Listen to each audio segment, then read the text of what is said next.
must unlearn what you have learned. What I told you was true, from a certain point of view. I find your lack of faith disturbing. So welcome back to Star Wars and Philosophy, and it's been a popular trend in YouTube with the Star Wars franchise to make what-if videos. And usually it's scenarios, you know, what if this character survived, or what if this person did this instead, or if they turn to the dark side or turn to the light side, how would that change the story, the narrative? And I wanted to do my type of what if scenario, and so I'm going to be doing a series of these, and I'm going to be asking the question, what if the Force, which is basically the religious system in the Star Wars universe, what if the Force was like the other gods of the major religions? And so we're going to start with, what if the Force was like Yahweh? Yahweh is the God of the Jews, and he's also the God of the Christians. And so what if God was like Yahweh? And so first let's start with the Force, and let's just kind of try and nail it down. Now it's kind of like nailing Jello to the wall, because the Force is really based off of an undefinable quality. So we're going to do our best to try and nail down the Force a little bit. And so it's metaphysical, and it's described as a ubiquitous power, meaning everywhere. It's everywhere, okay? And so when it says everywhere, let's get a little bit more specific. And this is where it's hard, because it's hard to tell if the Force more represents pantheism or panentheism. And so panentheism is, or let's start with pantheism, okay? Pantheism is all is God. And it really seems like this is what the Force is, okay? And you can hear Yoda saying, like, okay, it's in the rock and the tree, you know, it's in all living things. It surrounds us and it binds us together and all this kind of stuff, okay? So, but the difference between panentheism and pantheism is, panentheism is basically saying all is in God. Okay, so that's the difference. All is God, or all is in God. And the difference is, panentheism would acknowledge some kind of transcendent yet immanent being. Okay, and so far to my knowledge, the Force has never been represented as a person. Yet, the definition of a person is that they have characteristics and emotions. And while I can't really think of emotions being used to describe the Force, I can think of characteristics. And I'm going to make a separate video on that altogether. But I'm just going to ask a question. And so another question, another characteristic of the Force is that there's a light and dark side. And we all know that, right? But it's said that there needs to be a balance between the light and the dark. And, you know, some of the tension people are having is because Episode 7 threw back out of balance, or desired to create a balance between what they thought was closed, what was a victory for the good side, and people don't like that Return of the Jedi and the victory was lost. But it's trying to create balance in the Force, and so there's a good side and a bad side, but they're both to be held in balance and in tension. And the only thing that doesn't compare to the yin and yang of like Taoism is that the dark side is it's characterized by evil. And, you know, even George Lucas described it as there's good people and there's bad people, right?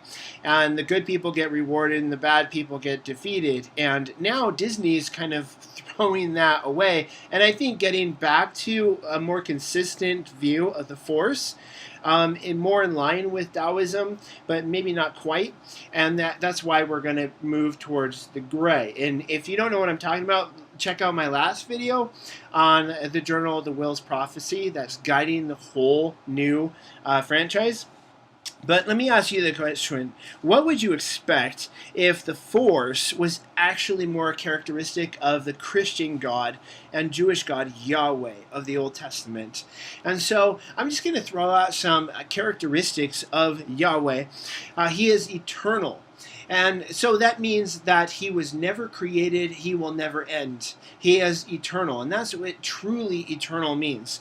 And this characteristic, so to speak, personhood, right, really guides a lot of his other attributes. So he's immutable, meaning he doesn't change, and it said that he is all-knowing, all-powerful, and omnipresent. He's able to be everywhere at once, okay? He's self-existent, he's sovereign, and he's transcendent. Okay, transcendent means that you are outside of your creation. Okay, so God is presented as the creator of the heavens and the earth, and yet so he's outside of time, space, matter, which are all created things. And that is the Christian worldview. And yet this God is able to be transcendent, but yet immanent. Okay, and that was actually described as, that combination, transcendent and immanent, is actually what is described as panentheism. So I found that really, really interesting, that there's a connection there. And so let's just talk about that. Is the Force eternal? Because now there's conversations about the origins of the Force. And that is a really interesting conversation, because if the Force itself is not eternal, then what is? Is that really proposing a naturalistic philosophy? And so that's just something to throw out there. How is it going to change Star Wars if the Force turns out to not be the actual supreme guiding principle in the universe? What if there's actually a being that controls the Force? So I'm just going to throw that one out there at you.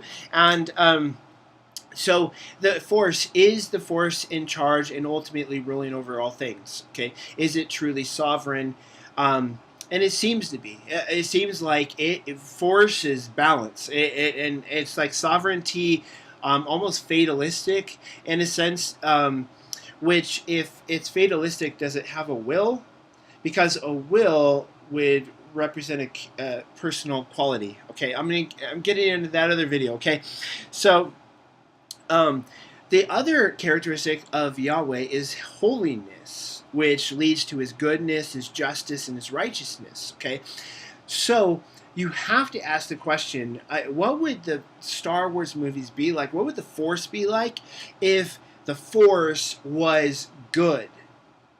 Just inherently good, inherently holy, inherently just. You have to wonder. I think the Star Wars movies would be completely different. And in fact, I think they would be more in line with what a lot of people are kind of wanting to see. And I can't necessarily speak for myself because I enjoy all the Star Wars movies, but I think a lot of people out there would like to see Star Wars movies where good triumphs over evil. And it just does, and it categorically does, and that's, like I said, problems with people that people have with Episode 7. Is because they felt like there was that victory, that closure, and good won, and triumphed, and, the light side won, and, Anakin was redeemed, and all of these things happened, and, there's this victory, and, like, fireworks going off everywhere, and then all of a sudden we find out the victory only lasted, like, temporarily, okay? Just the Emperor died. At least we think that he died. Go check out my other videos on why nobody ever seems to die in Star Wars anymore. But so ask yourself, how would it be different if the Force was inherently good? And, there was an evil, but that evil was more an absence of the goodness rather than something to be held in equal balance and tension, and just a part of the way that things work, okay? And the other side of this, the attribute of Yahweh, is love. And that leads to his mercy and his grace, okay? And justice is getting what you deserve. Mercy is not getting what you deserve. And grace is getting what you don't deserve. And that's not really characteristic of the Force. There's no real concept of, I mean, they talk about redemption, but you have to earn your redemption. There's no mercy. There's no grace. Like, you have to, if you go so far in the dark side, you're not coming back. And that's why all the conversation about Kylo Ren is like, is it possible for him to be redeemed? And that's, like I said, people coming from a worldview that they want good to triumph over evil, they're really caught in conflict, because that's not that's not the Force. That's not how the Force operates. I think the main thing in that is, if the Force operated like Yahweh, then the Force itself would be represented as in a chosen one. Now, they use that language, like the Messiah language, but that chosen one would have given his life as a ransom for many, to offer free forgiveness, to satisfy justice and mercy all at once. And then the characters like Kylo Ren or Snoke or Emperor Palpatine, all they would have had to do have had a change of mind, a change of heart, and be able to receive that forgiveness, and it would have been done. Okay, now you can argue whether what they would have, okay, or whether they will, but that's all it would have taken. And so that's the way that I think that it would be different. I think it would drastically change the Star Wars movies. I'd love to know what you think, and I'd also like to know, which God would you like for me to cover next? What if the Force was like fill in the blank? And I will try and do that. Okay? Until next time, may His Force be with you. Now, fulfill your destiny. I want to encourage you, if you haven't already, please like, subscribe, and share this video with others and this channel with others. It helps every time you do that. It actually helps the channel out financially, and it helps us to grow and get in front of others. If you